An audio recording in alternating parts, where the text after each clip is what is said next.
lounging, son. Welcome back to the Comic Lounge. My name's Ryan, And I'm Manny. and we're back with another episode of the weekly poll. We're going to talk about some of our favorite books this week. Lot of good stuff this week. I feel like it was kind of a big week for me. It was. I mean, I haven't even gone through my entire stack yet. Like I just I kind of skimmed everything, but I read the ones that I knew that I wanted to really talk about. But mhm. yeah, it was definitely a great week, man. Lot of good stuff. I think most, actually, I think all but one are number ones this week. Yeah, Let's start off with a book that I know both of us were really stoked about. I mean, for a while, Titans by Tom Taylor yeah, and Nicole yeah. It's Scott. Titans number one from the Dawn of DC, which I keep saying, dude. I'm really loving a lot of this Dawn of DC stuff. Like, it seems like this is what New 52 should have been, I guess, like in tone and the way it's executed, because everything I've sampled thus far, man, has really been excellent. Yeah. And this is no different. They did have a sampler, a Dawn of DC freebie that came out this week too. I don't know if your Oh shop crap, I gave don't it to you. know. I don't know. No, I'll have to go back and see if they even had it. So it kind of sets up something. I don't want to spoil it for you because it's not a long book. It's pretty short, and then it has like, does it have profiles? I don't know. It has like it's kind of like what their free comic book day one was, where it had a very Right. short story and then a bunch of like filler stuff in the back. What's in that issue? It kind of is in Titans a little bit, with like one of the characters that's in there and he makes the phone call. Anyways, it seems like there's going to be a lot of more good stuff to come. I mean, it's almost a year-long initiative, I guess. Yeah. And I don't see like why you would kind of stop just building off of this. Like I'm tired of new initiatives every year or two. Like, just Yeah. to start building off the stories. I think Dawn of DC it's probably the best one. I did like Rebirth, but I'm digging Dawn of DC a little bit more because now Yeah. it's like we're past having to bring the characters back and we're in the world, because that's basically what Rebirth was. But yeah, anyways, I mean, you and I have been talking about it, how much we love Tom Taylor stuff. Nightwing has been arguably the best book DC's putting out. I put it up right next to World's Finest, in my opinion. Those two books go hand in hand for me. But yeah, I mean, just the opening that hit me a little bit. I think anybody Oh, that's heard me talk on this channel, if you've watched me enough or you know me personally, Wally West is my favorite character. The opening thing, the opening page, dude, with the bang, and he's and holding then his emblem, and you see the blood start like pouring through. Wow. And then, I mean, the art is just so good. It's it just, is, the art is fantastic, man. I love Nicole Scott. Like, somebody at work said it was kind of playing it safe with Nicola Scott, like in terms of putting her on as the artist. I don't know. I don't see that. I mean, I guess, yeah, like there's a little bit of George Perez in her art, but that's fine, dude. I think that to me, when I heard her name, I'm like, that's perfect. Yeah, I mean, it should have that kind of vibe. So I just love, I mean, look, dude, if Tom Taylor eventually wants to get to a Wally book, please do, because just in these couple pages, the scenes, the dialogue, or the inner dialogue of him talking, the narration, it's so Yeah. good. And then basically what I'm assuming maybe is the entire first arc, or at least it's the lead off, is them, like he's dying, he goes back and then he goes back in time, right, to save himself. Yeah, he goes on a cosmic treadmill. Right, which I love those things about I mean, I DC. love seeing the treadmill. I mean, Yeah. like one of my favorite Flash figures I ever had came with like a cosmic treadmill. So What? I yeah, I love don't that. know what happened to that figure. I lost it when I moved. Damn, that sucks. But Yeah. yeah, it was a really cool figure. Yeah. But anyways, yeah, and look, Titans is always, that's the difference between Justice League and Titans. We've also talked about that. It's a family Yeah, dynamic. It's not, they're not the same as a Justice League. These guys are actually friends first, teammates later. which is addressed in the story. You know what I mean? And like the not the Nightwing, like always mentions it. Like, he literally says like, we're not the Justice League. Like, we're something different.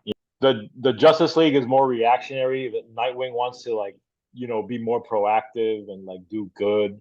Like, not just be a force that just reacts to these major threats, but actively tries to make the world a better place, like he did in Bloodhaven. in the Nightwing title, which was such a big part of what Taylor set up when he started that, I and love the I loved it. yeah, the relationship between Beast Boy and Raven too.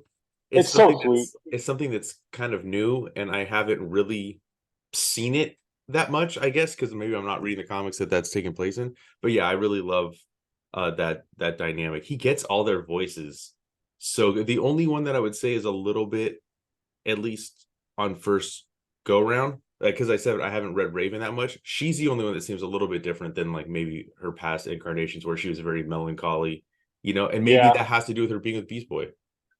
But yeah, I loved it. I love this. And then they have that moment where like she takes them into this like void where it's just the two of them talking, and fucking they come out, they're like making out, and it's like, hey, this wasn't what we were supposed to be doing, you know? yeah. Yeah, there's a lot of moments of levity in here too, which is like Tom Taylor is really great at that too. Giving you like a little bit of like a haha moment, so that like it doesn't get like super oppressive and super dark. And I Mhm. mean, the issue also has a like a fun set piece with Titano, attacking a nuclear power plant. So you got like a classic like kind of superhero setup. Mhm. Like very kind of Silver Age Titano like idea for a character, but it fits right in and it's fun. Yeah, it's also like not somebody they normally fight. Like that's No, if you would have told me that was like the antagonist in the first issue, I would have been like, what? Like why? But it fits, like he's about to destroy a nuclear reactor, and the way they come together, the way they decide what each one of them is going to do very systematically. I love that. And then Beast Boy, when Nightwing's trying to tell Starfire, he's like, no, no, no, come on, let me go. I want to try this out. Like Starfire told me about this one alien. I'll never get another chance to do it. And then it's like some weird fucking like alien creature, dude. Like that shit's dope, dude. yeah, like some big kaiju-esque kind of like creature. Yeah. I was blown away. Mhm. I said it to my buddy Mario, because he hadn't picked up his books yet. And I was like, I asked if you read it. He's like, no. I was like, dude, Titan's the best book this week. And that's not to say the rest of the books we're going to talk about aren't good. They are, but this I have a more of a connection with, I think, so that's why. And maybe somebody else won't think it's their favorite book of the week, but I think it's a flawless book, dude. I think so too, man. And like I mean, I loved just the way that he sort of structures the story is great because it's a great introductory if you not really have ever read the Titans and like I was thinking that too. but if you know a little bit about the Titans and like that he's pulling at some like like deep history by bringing this specific sort of set of characters together. And then one of my favorite bits was and I was fucking surprised was when fucking Peacemaker showed up. Yeah, that's what I was alluding to. I thought it was weird too, but it makes sense if you read The the DC thing. Yeah. I love that, what I love about Peacemaker is lately they've been sort of like, using him in different, like, in different books. And like, he's a character that you can interpret in different ways. But like, this Peacemaker is obviously like a lot more, like, I don't want to say evil, but he's a lot He's serious. He doesn't more have of a that. more serious. Yeah, it's not the one from the, like the Peacemaker Black Label series or the one from the TV show. He's more serious, more of a government pawn, obviously, or more still aligned with Task Force X and Mhm. all that kind of stuff. So, Yeah, and no, he's still a I fucking like it. asshole. You know what I mean? Like Yeah. No, his first I words fucking are love "kill this. that thing." You know what I mean? Like, Yeah, Nightwing tells him no, and like I yeah, love the offer. The president says like, come work for us. He's like, no, no. Like yeah. we're not going with that. You're not fighting for just I for love what he peace. says though. He's like, the Times will be working for the world, not the interests of one nation. Yeah. And this is a one-time offer. Your president is asking you to serve your country. And then Donna Donna's like, Troy, it's not my country. And then Starfire's like, it's not even my world. And then Raven. Raven's like, I was born in another Yeah, dimension. It's just I like, love. Yeah.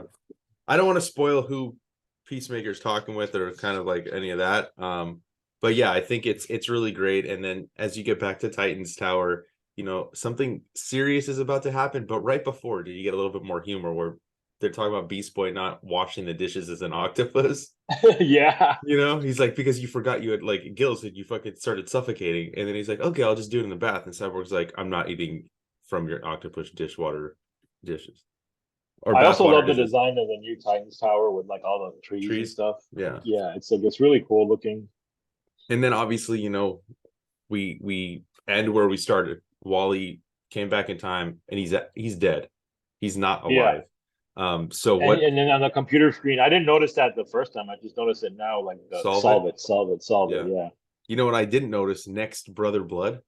So we're getting an old Titans villain. I didn't even pay attention to that. The Yeah, next, I mean that's a classic, that's a classic villain. That's right. I mean, I haven't really read about Brother Blood since the Jeff Johns Teen Titans oh yeah, run. Like, the newer version, the kid, the one that was like yeah, in the love with kid. Raven and stuff. Yeah. Yeah, Yeah, no, it was a great book, dude.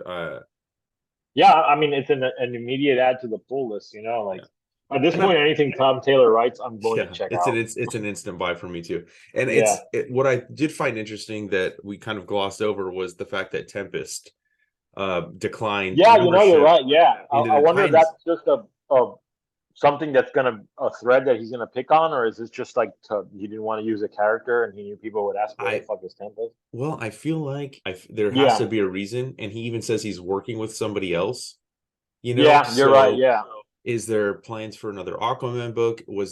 Did editorials say, hey, can you put this in to kind of like, start right. building up like a mystery behind it? Who knows? But there's a reason he's in there, because look, he's not the only original Titan that's not in there. Roy Harper's not in there either. So Yeah, you're right. Arsenal like wasn't they in there. didn't Yeah, have him in there, so there's got to be a reason. I was on board with this book well me before too, I man. fucking picked it up. So anybody, if there's one book you pick from this, go pick up Titans. Actually, pick up all the books we're talking about, because even the next one we're about to talk about, Avengers #1, Jed McKay, CF Villa, Federico Blee on colors, dude. It's a great palate cleanser Yes, from because I mean I love what Jason Aaron did in his like massive like run. Like yeah. I'm a little behind on it because I trade waited for that one, but I've read like probably like most of it. I might have like maybe like the most recent stuff to catch up on. But I loved everything he did. Like his Avengers had this like almost like Grant Morrison JLA scope to it. You know what I mean? Like very It's a good, much very like good Marvel. comparison. Yeah. Like that. Then that's what hooked me.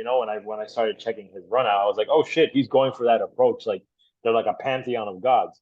But what Jed McKay doing, I think he's bringing it down to earth just a little bit more, and changing the perspective of like the character that the story's being told. Like he's focusing a lot on Carol Danvers, which is smart because although she was a part of Jason Aaron's run, she didn't wasn't the focus like she is here.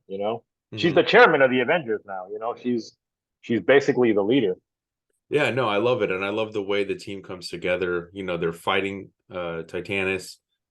Yeah, One book with Titana, one book with Titanus. What up? yeah, yeah. What's the chances, dude? Yeah, But yeah, I love the way they come together. I love even when they have the lineup on the left on that opening credits where it's like the star, the icon, the witch, the construct, the god, the engineer, the king. I like that, like the symbolism behind them, yeah. and then And I love that it's Sam Wilson Captain America and not Steve Rogers too. Like I want to see where it goes. I yeah, love Steve. I'm fine with that. I'm fine with that, because I feel like if you're gonna have them both as Cap, to me, I I think like you have Falcon in the Avengers, right? Yeah, Falcon Cap, and then you have OG Cap in the ongoing. yeah, Like to me that makes sense. yeah. It's a way to have them both be like very important to what's going on now, and like Yeah, and like and also the Steve. movie's Steve has coming, had his so yeah, exactly. makes Steve has sense. had his time in the Avengers, and like like Sam's a different character, a different dynamic to bring into the team. And I love how So they explain it.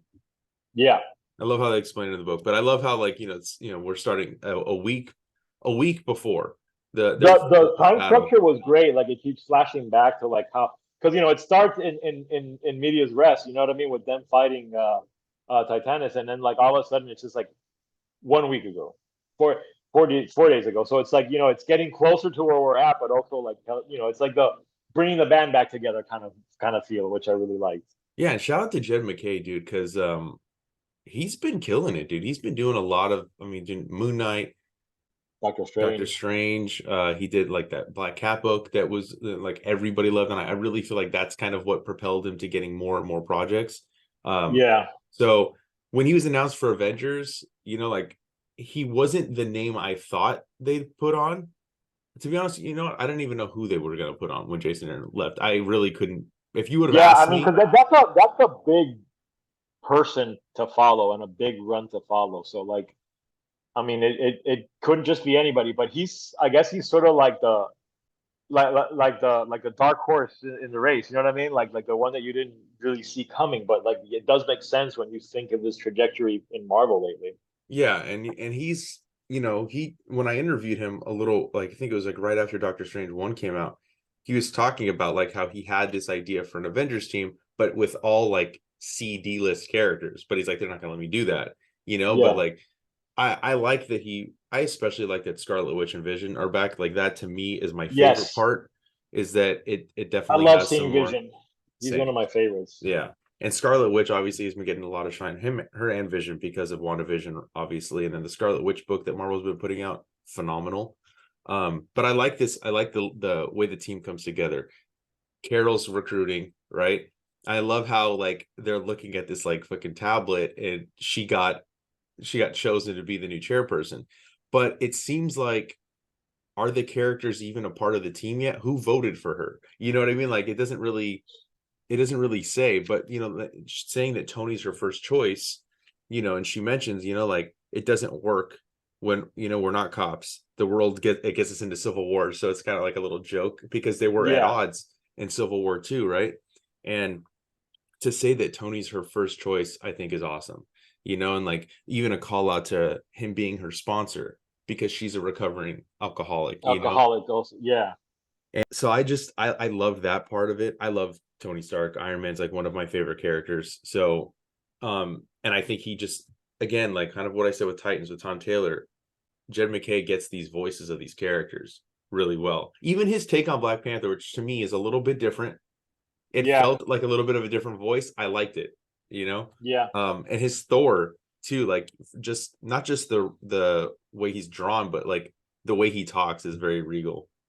And I love Yeah, it's how. like, and they mentioned that it's like a different Thor because Thor's been through a lot, you know. Like, I mean, he's basically Odin now that his father's dead. So like, it's his Yeah, role in the cosmic like game is much more important, much bigger, you know. Like, and we're recording on Thursday, but last night they announced a new Thor book.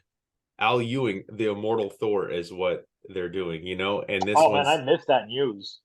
yeah. Yeah, I gotta read So up on that. that's gonna be great. And I have to think that Jed McCain obviously has some inkling, right? Because this book it's leading in, it's right around the same time that book's gonna launch. It's August, right? We're only a couple months away from that. So I love this, and I love how she's like, what do you say? Are you in? And he's like, I was never out, Carol. I was an Avenger at the beginning. I'll be an Avenger at the end of everything. And she's like, is it because our brief mayfly lives in the face of your immortality stirs Yeah, something in you?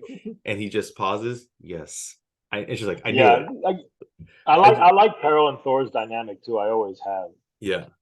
No, this and is. she's a great choice to be the chairperson. Like, I'm really happy about this resurgence of her as a character in the comics and in the movies because I mean she's arguably one of the most powerful characters that Marvel has, you know, and I like, think it's safe to say it's all thanks to Kelly Sue DeConnick. Like what she oh did dude, I mean what she did all those years ago. is like was a game changer and changed the character forever and Hmm. you're right, that's all on her shoulders and like what she did with that, you know, I mean like her version is now the definitive version of Carol Danvers and I think it Exactly. will be going I mean, forward. obviously, So it went from Kelly Sue DeConnick to Kelly Thompson. I'm not yeah. taking anything away from Kelly Thompson, but Kelly Sue DeConnick is what kicked off this resurgence of Captain Marvel and Carol Danvers and kind of made her into what she is today. I mean, You know? and we needed that. She needed to be an important character for Marvel. You know, like Yeah. not only is she an important, she's not just an important female character. Like you know, that's important enough. She's just an important character. I mean, you know, Hmm. like the name itself. You know what I mean? Like is she should almost be like Marvel's Superman. And Marvel's always tried to have a Superman like character. They tried it with the Sentry. They tried to use Thor in that level, but like I think Carol kind of works in that capacity as being like you know the face, the super powered one like that. You know. And, Well, what I love about her too is like she's flawed. She's a soldier, yes, which is what makes sense for her to be the a leader. recovering alcoholic. You know. And I'm a recovering alcoholic addict too. So like that connection too. Like I enjoy that. Like she may be this insanely powerful hero, but she's very flawed also. Right. She's Right. Yeah. not Yeah. perfect. She literally has cosmic powers, but like all of us, she can easily, you know, have regular human problems. Yeah, and then like obviously, like there's some stuff going on with like Panther, and she's like, "You're not king anymore." She's like, just come and be an Avenger again because Yeah, you never stop being one. So like and then like what I like is she recruits, and then they have the scene where like she's with them fighting, and I thought that that yeah, was a really really the pacing of this book was really fun. yes, yeah, yeah. I don't know why I didn't think of the word pacing when I mentioned it. It's the structure and pacing that made it like very readable and like like a page turner and great, man. I mean, Jed McKay killed it, and then to end on the cliffhanger that it does, like I honestly wasn't thinking of this character making a comeback. Makes sense now, because they do like a little bit of synchronicity with what's going on with the movies, but Also, I mean, like it's also tied into the timeless book that he yes, did at the end that of he did, which was 2022. yeah, I was gonna say, which is going almost on 6 months now, but. Yeah. But yeah, I mean, look, this spoiler alert, it's Kang, but I love Kang, and so same. I love that he's being used as a focus now. I love that he's in the movies. I I think he's hopefully a great character. hopefully he stays hopefully he Yeah, stays in the movies. yeah, I know, yeah, yeah, Like yeah, that's a conversation for another day. But yeah, just the back and forth between the three Caps, Captain Marvel and the two Captain Americas, the scene with yeah. her with That her, scene was funny, right? Cap, sure, Cap, yeah, yeah. Cap. It's And like then the scene a with little bit her like and who's on first type shit. But again, it just shows you how versatile Jed is as a writer because like he's writing these like high octane like stories with like a lot of action. He has these great moments, like peppered with like dramatic bits about them being a yeah, dude. recovering addict. Then he has funny ass shit like that's just like playing on words. Like he's hitting so many like things that I love about storytelling and comic book Yeah, storytelling. talking him with Vision, how Vision's like, I wasn't judged during Judgment Day, and she's like, Yes, you don't need to be judged, like unlike the rest of us, you actually met your creator and told him to go to hell. Awesome. And then awesome line. and Yeah, then recruiting Scarlet Witch, like all of this stuff is just, and then them coming together to defeat, and then she obviously like this thing that Titanus is trying to steal is going to create a black hole, and she gets sucked into this thing, and that's where we get the cliffhanger, yeah. like you said. I love where like the narrative too when she gets to Kang. It's like no when, nowhere, null time, the nothingness between moments, the last refuge of Kang, the conqueror. What I mean, it's poetic, man. You know what I mean? Like I love that idea. It's just like this second in space time that like Kang was able to create. It exists like and like and I mean I want to see where it goes. And the fact that Kang is clearly not even a threat at this moment because he's fucking injured badly. He's holding his side bleeding, and he says, "We must speak. I have a warning for you." Like Kang wouldn't warn the Avengers if he didn't have to, because he's been trying to destroy them, Yeah. for an eternity from his perspective. So the fact that he's got a warning makes you wonder. Well, then what's coming? You know what I mean? That's got Kang fucked up and scared. Mm. And the cover, I think the cover is by Stuart. You got the variant cover. Oh yeah, Yeah, this is the A cover. Yeah. No, great covers that they had too for it. Just fuck, dude. Look how long we've been talking. We've been talking 2 books. Just so much good stuff. So much good stuff to talk about, dude. Let's jump into your next pick. yeah.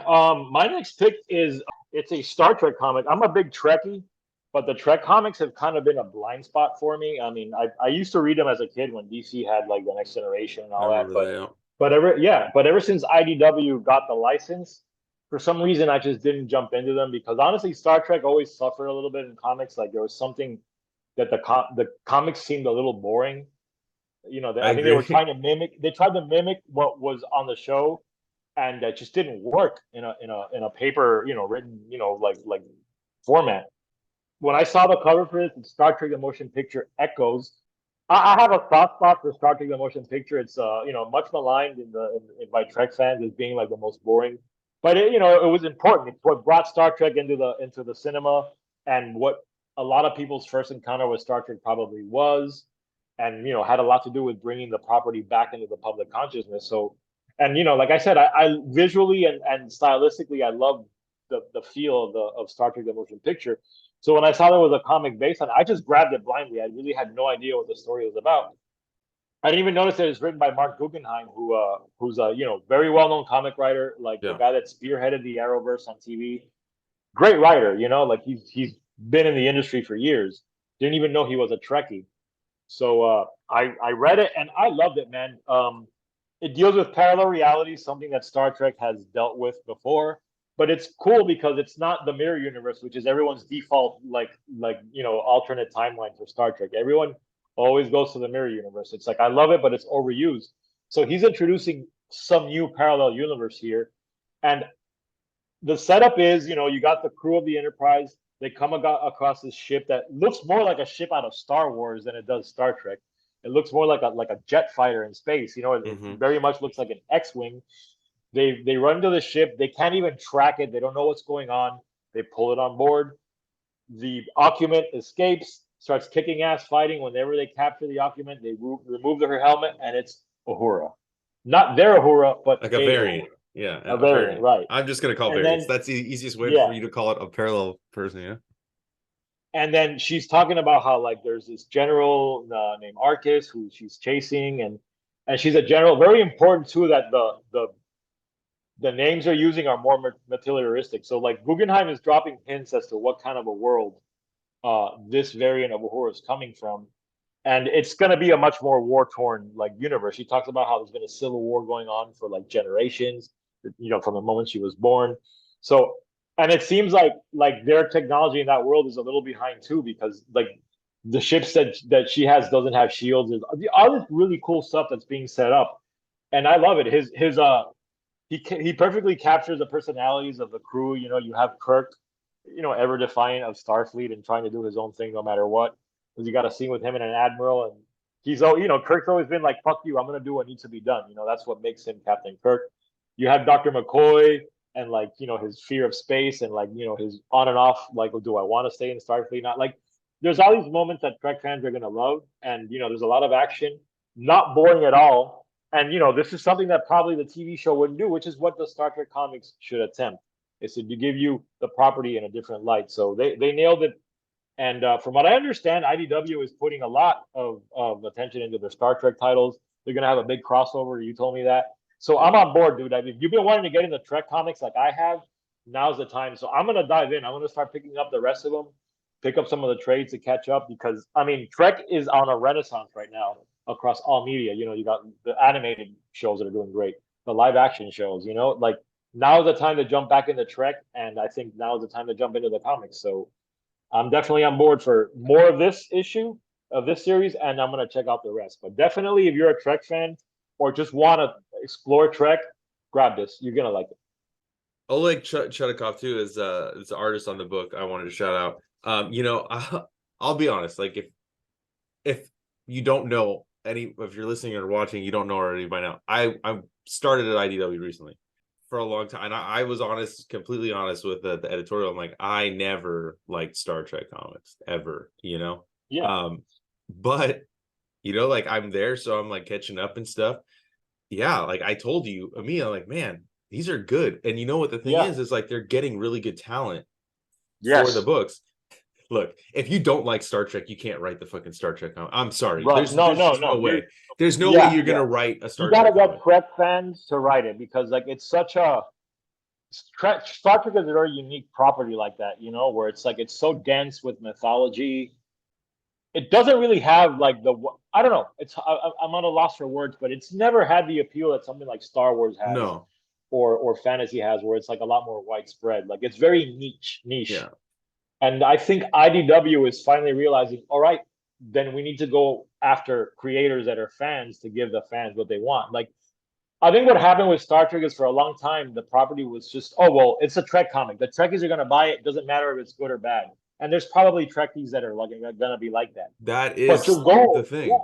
your goal is to probably get people to try and get new people to read it. And IDW realizes that, and they're making the comics not only accessible for new fans, but just fun and good comics that don't rely on just having Star Trek on the cover page, so that it's going to be another thing a Trekkie buys and puts on a fucking No, bouncy shelf. this is the time. If you don't want to read Star Trek comic, go read it. Is like what I would say, because Yeah, like this is even look, I don't know that much about Star Trek, but I was able to jump into some of this stuff. Like I yeah, have a passing knowledge of it. I like yeah. I mean, mostly it is part of the pop culture, enough that most people know who Captain Kirk is and most Spock of is. it I is mean, from like the Chris Pine stuff. I saw those Was there three or two? which I is don't know. fine. Those I are saw. good movies. You Yeah, I know. saw the first two. I don't know if there's a third one or not. There probably is. I Mhm. don't remember. Yeah, there is. And then after that I saw Wrath of Khan, and then I've seen a couple of the Shatner, the original Star Yeah, Trek series, which is like that's torture a little bit, you know. But yeah, anyways, yeah. yeah, the Star Trek comics have been good. Look, I mean, editorial, and look, just to hear the excitement come from editorial, and then the buzz around the book. I mean, it's news now. They were nominated for a fucking Eisner, you know, for I the was looking at the Eisner nominees last night, and I was like, holy shit, like and they're when on that there. doesn't happen, they don't And it's nominate the writing licensed team that's books. on Guardians too. Colin Kelly and Like Jackson Lansing. yeah. So yeah, and then Chris Another thing, I Campbell's. love Guardian. I love the new Guardians. I didn't know that they had been writing the Star Trek book, and I'm like, Neither did fuck that. I. Now I Neither want to did I. go. Now I really want to go back and read. Dude, it's so look, for somebody that I've never been a huge Star Trek fan. Like I did like those two movies, right? And Yeah, but yeah, I've never wanted to read Star Trek comics ever. Now I'm like looking forward to like what's next, and I'm yeah, definitely looking forward to this Day of Blood crossover that starts in July. I think it's a 5-part series. And it's going to cross over between the two current ongoing books, which is Star Trek and then Star Trek Defiant. yeah. So yeah, it's look, seriously, if you take one thing from this, you know, like if you don't like Star Trek, trust me, I did not like it. You had asked me a month ago, and I'm like, nope, I'm not doing it, you know. But they are really good, and there's a lot of love being put into the property, and it's evident if you like you just read one issue of it, and you're like, okay, I want to check out more. So, yeah, I can't recommend trying out some of that Star Trek stuff enough. Let's talk All World's right, Finest 13, let's talk it, the man. book that I've been talking to you about months, and you would not buy the book. And I told you before Yeah, we hit the record button I was gonna fucking call you out. I've been yeah, telling you to buy yeah, the fucking book, and finally, like it took us doing an interview with Mark Wade for you, for you to go yeah, pick up the new issue. yeah. But I'm glad you did. I've been saying it. It's neck and neck for me. Favorite DC book coming out right now, has been since it started.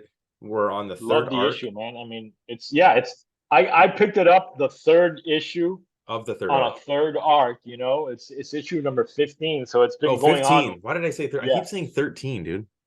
I don't know it's why I keep been doing maybe that. you were thinking 3, you know, Yeah, 13 I don't now. know. Yeah.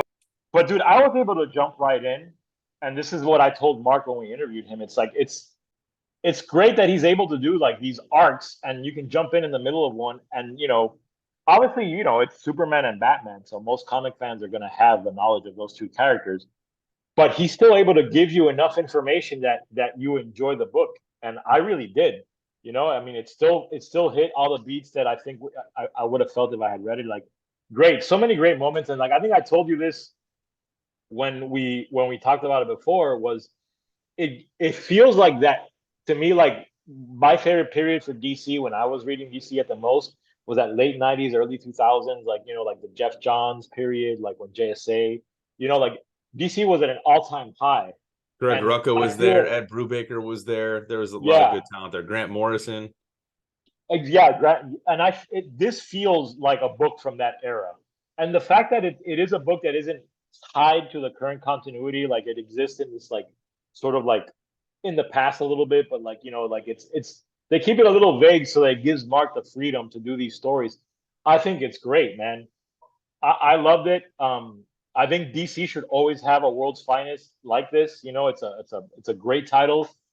If you're more gonna be more of a casual DC fan and don't want to get caught up in like the Dawn of DC stuff, great book to jump into. But like Mark said, he does find ways to connect it to what's going on now and other past stories, so that it's like you know it's a story that's going to have impact, but it's not bogged down, you know, and it can almost work as a standalone. And I mean, so many great moments in this issue with like you know like you know you got Batman coming in with like the fucking Metal Man as like a A fucking mech suit. suit on him almost, you Yeah. know, like so many great moments. Like this comic had like at least three oh shit moments, you know, like oh shit, you know what I mean? Yeah. Like No, great. it's look, it's phenomenal. And the art, bro. Oh, Dan great. Mora on art. Look, he's pairing. Not only is he with Mark Wade on this book, but he's also with him on Shazam. Just what a talent, dude. He's like, look, he made his name with working on stuff at Boom. I know he did Klaus with Grant Morrison years Yeah, ago. Like fucking, I don't know. This is probably like right when my kid was like 8 years ago, maybe. I'm thinking. yeah, and did a lot of stuff with Boom over there. I know he just got done doing the Mighty Morphin Power Rangers Ninja Turtle crossover. But yeah, dude, like him and Mark Waid together are a pair that I want to see continue for years to come.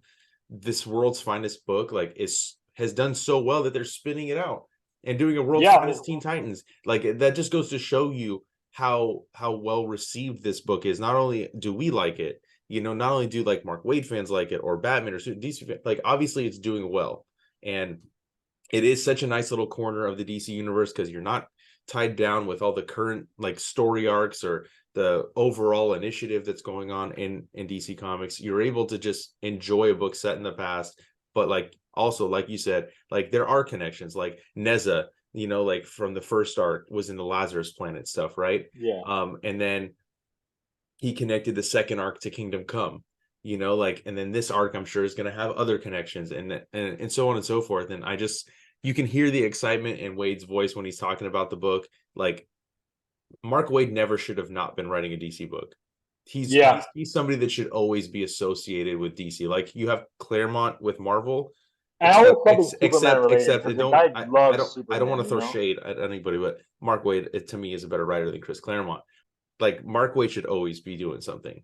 The love and passion he has for this universe of characters is evident in every single book he does. I mean, Um, dude, and I love all the cameos that we have here. We have the yeah, challenges of the unknown. We dude, have the OG Titans and the Doom like Patrol. the Doom Patrol. Yeah, it's just So like yeah, dude, that's what this book is. Like this constantly showing like like little Easter eggs for the diehards, but something that's completely accessible to new fans. It is the book that I would recommend to a new reader, like especially if and look, it's good for like a younger audience too. It's not dark, it's not super I violent. didn't think that. Yeah, it's just it has that Silver Age feel too, like a modernized Silver Age feel, which is like that's why I was comparing it to what like Morrison and Johns were doing back in the day because they were taking these old concepts and making them seem fresh. Like he does that here with like at the end when he introduces New Mazo, like even that name is very like fun and Silver Age, Yeah. like he doesn't try to make him like give him a super cool badass name. It's just like it's New Mazo, like I'm like it made me smile when I read it. I was like, fuck, that's cool, bro. Like That's why I've been bugging you, dude. That's why I have been yeah, asking you no, to read this book for so long. Because it just I reminded me of how much, like you said, how much I do love Mark Waid, and like he's probably easily like top 5, top 10 writers of comics of all time. So like the guy's a fucking legend, and he should be on a DC book, and he should be on a book that allows him to play with the entire DC universe. And this is perfect. This is perfect. I really hope this book goes on for a long time. he has plenty of ideas from what he said, so I This is think it's what when Jeff Loeb started that Batman Superman book like many years ago. I liked it, but I feel like this is what it should have been. You know what I mean? Like, I agree. I agree, dude. It's and like you said, Dan Moore, like that image of Superman of Batman wearing the Metal Man. I mean, yeah. that's fucking awesome. Like, I mean, I want that as an action figure. What a awesome design. Yeah, to me it just reminds me of like a kid playing with all Yeah, the toys in their toy box, and just like yeah. making these like crazy like random adventures like of characters that maybe don't belong together, but like are fun to play with. And it's in Yeah. the spirit. I mean, the old school World's Finest, from what I can tell, like back in the Silver Age, had that kind of feel. You know what I mean? It was a little more fun, and I think it also did sort of have its own continuity in a way where like they did whatever they wanted. It's all you really need to know. It's like, hey, it's Batman, Superman, the world's finest heroes, and like the people that they bring into their adventures. Like, it's great, man. It's great. I'm on board. Another DC book to add to my pull list, and that's really all I have to say about World's Finest. Yeah, it's a great book. Go pick it up. At least the first collection is out. I'm sure the second collection is coming out soon. But yeah, definitely worth every fucking penny. The last book, I guess I will be the only one really talking about because Manny hasn't read this one yet, is Dark Spaces, Good Deeds. So this is anybody that read, Scott Snyder and Hayden Sherman did a book called Dark Spaces Wildfire. And this is now not an imprint, but it's kind of like an umbrella where there will be other stories to come It's like an underneath anthology, the banner of Dark yeah, Spaces. It's right, it's yeah. a banner. So this is the cover. This is the first issue of the first spinoff. So and so, or somewhat of a spinoff. I don't want to call it a spinoff because it's not tied to those characters, They're but all horror though, right? That's it's a horror they're thriller. So horror this thrillers. is Okay. Che Grayson is the writer, Kelsey Ramsey is the artist, Rhonda Pattison is the colorist, and wow, dude, such a great book. Not only is the writing phenomenal, but the art is just next level. You know, like, Yeah, and I mean, I did, I do have Wildfire now, and I flipped through it yesterday, last night before I went to bed, and like I remember I messaged you, I was like, the art is beautiful, yeah, dude, like look, and I think something important to know is that Snyder is picking these writers. Like these aren't just like random people. Like he is involved in terms of like the creators that are people that he wants to prop up. And I think that yeah, this is going to be something that people should watch out for. These are all different, but all worth your time. All the stories are going to be great, but like this one, a mother and daughter, are looking for a fresh start. They moved to this town of St. Augustine, Florida, right? And then oh also wow, okay, that's awesome. I mean, I'm from also Florida, while I'm in St. Augustine. Yeah, yeah, also while this is happening, this they're gonna cross paths with this journalist. I don't want to say like, I guess kind of down on her luck, right? Like she's trying to rebuild this career that she kind of is kind of like fucked up, right? Which I love. And so they want her to write a fluff piece, but she feels kind of like a Lois Lane where like I'm not about that. Like I'm gonna dig a little deeper into what's going on. And I don't want to spoil any of it for you, but there's some shit goes down in this. They buy a restaurant, which I thought was kind of interesting, because like you and I both have experience working in a restaurant. So I was like, what? yeah, In my mind, I'm like, why would you do that? Why would you put yourself through this torture of buying this restaurant? The guy that sells it, like this scene happens where he's going at like he makes this like really lewd comment to the daughter, and when they're buying it, and the mom kind of like nips at but it like, yeah, and then he comes back while the daughter's doing something, and the fucking dude gets killed, but you don't really know how it happens. And there's this whole fucking underlying mystery of this town that's kind of like overshadowing what's going on between, like the daughter mom restarting. And I think it's really just a story of like, I don't want to say rebirth. I'm not trying to tie it into like a rebirth, but like it does. It seems like they're looking for a fresh start, and this journalist is not looking for a fresh start. She's trying to make her career have a fresh start because of what's been going down. I just feel like, like what's going on with this town, right? Like there's some weird shit going on, which I always like stuff like that. It kind of reminds me a little bit of like with Nailbiter, how like that town kept breeding serial killers. I don't know if yeah. you've read that one. I Um, read the first volume of Nailbiter so it a kind of while has a ago. little bit of those vibes. Yeah, I just really well written, really well drawn. I trying to like not give too much away because I don't. And Snyder's a big horror guy. I mean, that was his first work was like American Vampire. I actually recently heard a podcast where him and Greg Capullo interview each other, and the bulk of it is Snyder talking about his love of horror and how he does bring that into almost everything that he writes. So it makes sense that he would be in charge of this like thriller horror kind of Well, like there's a little bit of supernatural vibe to it too, like so yeah, it makes sense for him to go back to his roots and kind of do yeah, this type of horror thriller because that to me that's his bread and butter. I love his other yeah, stuff. Don't get me wrong. yeah, This is what I like about Snyder, and I love that he has such an eye for talent too. Like, yes, you know what I mean? Like the writers that yeah, he brings up. I mean, he does his writing class on his Substack and stuff like yeah. that. But like, I'm not familiar with Che Grayson. I'm not familiar with Kelsey Ramsey, but I'm a fan. I'm a fan now. Like I'm gonna check out their work Yeah. moving forward. He's a big mentoring person, and he loves to mentor new writers and bring them in, and like, he's very good at that. So this isn't just like they're not just throwing Scott's name there to like get people to buy it because he's a brand onto himself. Like I think he's obviously been trying to do more creative work, create our own work for a while now and do his own thing. And I think this is a very passion project for him.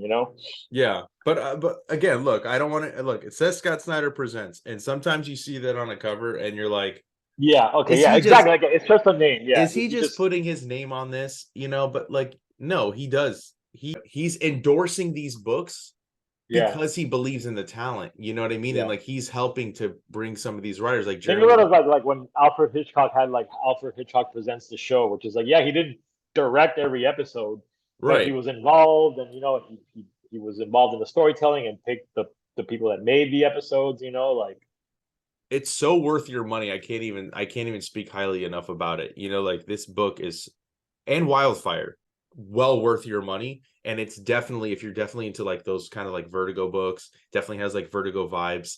And I love that St. Augustine is as much a character as the characters of the book. I mean, Cheyenne like is probably, she's the daughter. She's probably going to be more of the focus, more than the mom, obviously, because she's the one that witnesses this fucking murder happen in front of her. And then Jean, the reporter. But they're going to have this overlap of where they meet, and I'm very excited for what's going to come, and like to find out like what is the mystery of this town. 450 years is a long time. yeah, You know what I mean? Like that's an old town. They got there's got to be some shit going on, and I love a good like thriller mystery. So if you see this, go pick it up. It's a number one. It's part of the Dark Spaces stuff, but each one is completely self-contained. And while you're at it, the trade for Wildfire's out too. So go pick that up. I know we're gonna do an episode on that coming up soon. And yeah, yeah, that's all I got this week. A lot of good stuff. A lot of good stuff coming yeah, out next week too. yeah. No, I mean, like I said, a bunch of great books came out that we didn't talk about. Guardians of the Galaxy, new issue of Red Room that starts the final like run of the Yeah, comic. we already decided that's a separate episode because I don't want to like deter anybody from checking out our regular one. Yeah, Uh because Red Room is very divisive in that way. Like it's not a comic for everybody, but it's not for everybody, that's for damn sure, but yeah, that's not to say that we don't like it. I just, yeah, like that deserves its own kind of thing. yeah. Because there's a lot to say about that book too, and like I think it does need its Yeah, own little definitely. video. So, Definitely, but yeah, dude. I mean, I haven't even looked at what comes out next week, but No, there's gonna be some stuff for sure. But yeah, if you're not already following us, make sure you follow us. Manny's links will be down below. Comic Lounge links down below as well. And hit the subscribe button and the bell icon so you're notified every time a new video goes up. And on that note, we're out. we're up. See you next week, guys.